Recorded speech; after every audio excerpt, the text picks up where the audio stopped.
So what we have here today on this episode of Built It in Blue Jeans is actually kind of a two-part episode, but we have Joann and Anthony Jones, and we're going to talk about their boot store and here in Sheldon, Missouri, how they got started, and the multi-generational transition that they've gone through. And anyway, Joann, thank you very much. We have been visiting a little bit beforehand, but if you don't mind telling everyone, how you guys started, and you and your husband, and what brought you to this point of where you wanted to. Well, we started in 1974. Ronnie's dad was in the twine business at Franklin, Kansas, and he and Ronnie formed a partnership. It was a seasonal business, so we were concerned about the off-season and decided to open up a boot store to help during those slow months.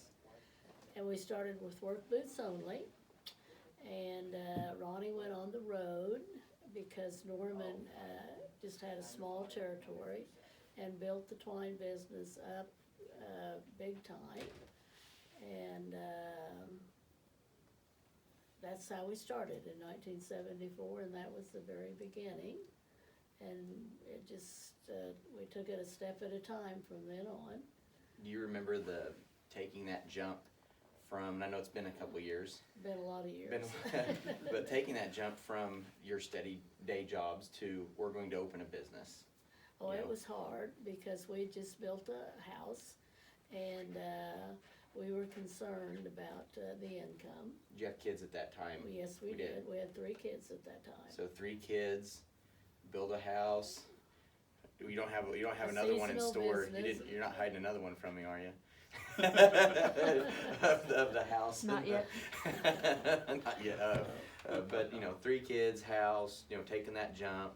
You said Ronnie had experience in the shoe and boot industry, so that helped your previous experience. Did. And so went from work boots and then on to obviously Gradually progressed in other styles. Yeah. As we grew, and that's how it started. Well, I see in the back there, which we'll get some pictures later, but we've got some very what do you call them, exotic, high-end boots. Yep. What have you seen as a transition and interesting about those kind of things? Well, we always have our work boots. We consider those the bread and butter of the company.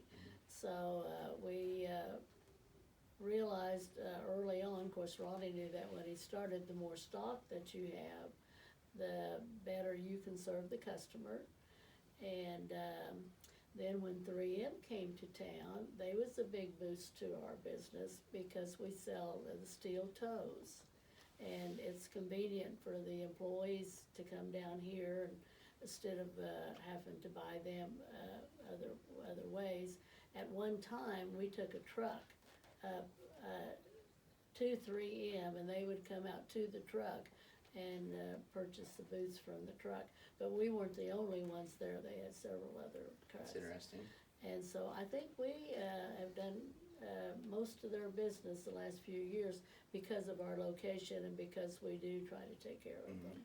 Well, you've seen a lot of changes going in the boot world. I remember even growing up back in the day, everyone used that R toe, that J toe with that western heel, and then we saw the roper heel come in. Then we saw the square toe, which everyone made fun of when the square toe came in the industry. I mean, we thought, who in the world was going to do this? And then over the next 10 years, it literally became 80-90% of our business. The boot, the square toe boot, and switched over into the work line, same thing. I mean, it just took over. A lot of other transitions we saw in the last 10-15 years. Women's fashion boots became a huge thing. That low top, that low top, Justin, kind of before the Corral fashion boot came in, was a big deal. And we've kind of been able to take advantage of that fashion move. I mean, our women's sales has went up dramatically. Yeah. And then we're just trying to add more product lines as it's coming down to be able to take care of the customer, give them some more things to buy. Those have been really popular. In the last 3-4 years, we've brought in a lot of different products. Everything from Hey Dudes, which is the most comfortable thing I've ever worn in my life. The Twisted X driving mock has been a humongous seller for us.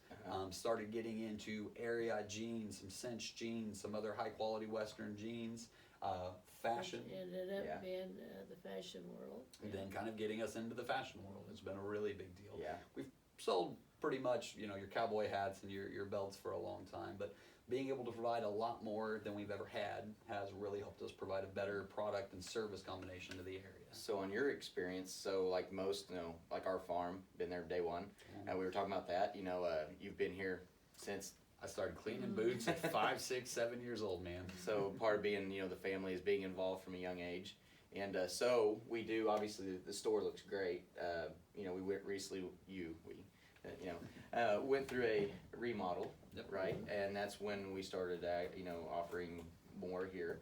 And that's what you're talking about in the shirts and jeans. And so when did you all go through that decision of, hey, we want to expand this, Well, for years, it was an old building when we bought it, and we just done what we had to do, which was big projects a lot of times. And so then it got to the point to where we decided that we wanted to have more room, was what started it. And so that led to remodeling the whole store. Mm-hmm. Because when you start something, there's no end to it. And if you don't do it then, chances are you're not going to get it done for a long time. So we started all of that. It was a step at a time, and it was a big decision, and it was a lot of work. One of the amazing things about Grandma and Grandpa is any transitions that coming into, whether it was the boot world, whether it's the twine and net wrap world, that we tried to be able to take advantage of those changes to be investing in the future. Mm-hmm. And one of the things that Grandma's been incredible about the boot store, it's been a great business, been around for a long time. We could have just maintained it, but Grandma's always wanting to improve it. And really kind of sewing into Jones boots that maybe it lasts and keeps providing a great product and service to the area for a few more generations to come. But that really is due to Grandma just always wanting to make it better. Grandpa had the same thing, and just some really cool things that they've always brought to the company. We're a small town, around 500 people, and you can see there. This is a wonderful storefront especially for a town our size. I've been places 4 or 5 hours from here. Where are you from? You're from Sheldon. Boots, and more boots. I know you guys have heard that also, but I guess when I said we, it's kind of a town pride a little bit when you say, the boot store. Yep. I mean, that's a really neat thing. Well, and then Ronnie made a very wise decision when he put up the billboards. Mm-hmm. We started getting traffic off the highway, which was a big plus for us. Did what changes did you see when this becoming an interstate? Did you see a pickup in traffic? When we first opened, everybody that came in, 95% of the people that came in purchased a boot. Okay. And we had no traffic, no people just to come in and look. Uh-huh. And so when we first started getting highway traffic, we couldn't understand why our salesman wasn't selling everybody a pair of boots that walked in the door. And so it gave us traffic, and then it also was an advertisement for them to tell other people. Yeah. So the billboards have really helped us. Yeah. And it's interesting to talk to all the customers that come in to find out where they're from and that sort of thing and what they do. So what do you guys see going into the future? Any big plans, changes with the boot store? I mean, obviously you've gone through some pretty big changes recently, as it is. No big plans for the boot store. I would say the future's more in Anthony's department. We've got all sorts of things that we are working on. We don't want to be a successful business for 5-10 years. We want to be a successful business for another 50 years. That is going to involve a lot more technology, online world, and those are all things that we're looking into. I'm melding that online world experience with the personal service that we have here. Just like I was looking for one, getting your foot actually measured and getting the right boot, not just one you go pull off the shelf and you're like, that's close, you can get the right one, because obviously you have a handful of them. That's probably the biggest thing, that if you actually go around and you visit the large boot stores in Kansas City, St. Louis, St. Joe, when you go there now, it is really turned into a self-help place. You can walk around, you can see the boots, but at the end of the day, you're going to have to take care of yourself. This is one of the only boot stores that you will find out there that when you come in, and this all comes from Grandpa and Grandma's heart, you're going to get greeted at the door. We're going to say, hey, we're glad you're here. Thank you for coming in. If you have any questions, we're immediately going to get down on our knees and help. We're going to measure your foot. We're going to see if there's anything you need, a special type of boot, a unique boot. And then we try to carry the stock to be able to take care of every single person that comes here, and then prices. We've always been able to be significantly lower than any of your Joplin, Springfield, Kansas City places. And you know, it's that customer service, right product, great price that has allowed us to continue to grow and continue to thrive. We're going to have to find a way to take the heart of the company and to figure out the technologies in the online world to come. But right now, we're just still enjoying taking care of every customer that goes through those doors. I guess being from Sheldon, I'd have to say it's something that I feel like we're spoiled with, of being able to get the right tool. I mean, you know, when you have the right boot tool, I mean, that's what it is. They're a tool the way we work with them. It's one of the funny things, Grandpa had kind of a unique foot. He had an 11.5C.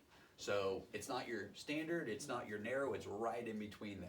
So I know he always had a difficult time getting fitted. So it's where we've got boots all the way up to 17. We've got your extra wides, your narrows, your super narrows, because the goal that anyone that comes in here, we want to take care of them. We want to sell them a boot. We want to be able to help them out. And that's where, however weird your foot, it is very rare that we can't find something to be able to help you out. Well, that's what's really neat, you know.